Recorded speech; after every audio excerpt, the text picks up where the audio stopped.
Leverage your meta instinct. One cool element of storytelling is when they go meta. In the terms of covert hypnosis, this is called blurred realities. One way to use blurred realities is with the quotes pattern.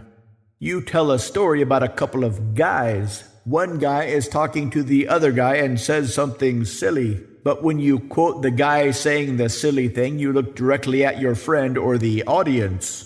It's called a quotes pattern because you are quoting somebody else. But it's also a blurred reality because the listener isn't sure what's really happening. It creates a kind of, wait, is he saying that to me? Response.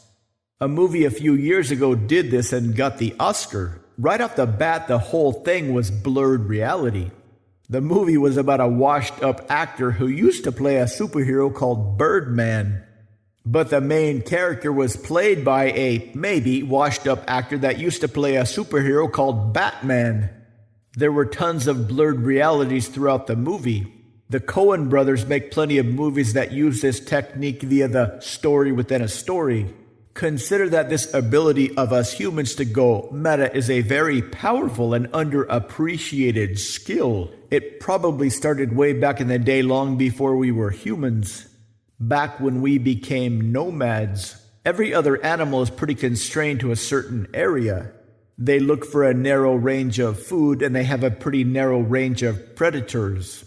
We, however, are literally at the top of the food chain. The apex predators of Earth. This is based on our ancient meta skills. We have instincts and we have the ability to learn new instincts. Another way to say this is we have a meta instinct, an instinct that allows us to learn new instincts, to program skills and behaviors to the level of unconscious competence. How does this meta instinct work? We look out into the world, we see what exists, and we build more, not more of the same, but better ways to do the same thing. We see horses and invent cars. We see cars and invent planes. We see planes and invent spaceships, etc. Think of this mental experiment.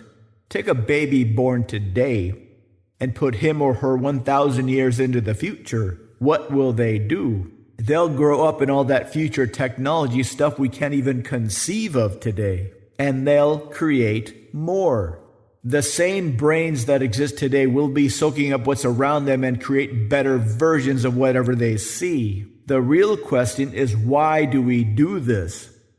What do we get in exchange for our inventions, creations, and contributions? We get paid.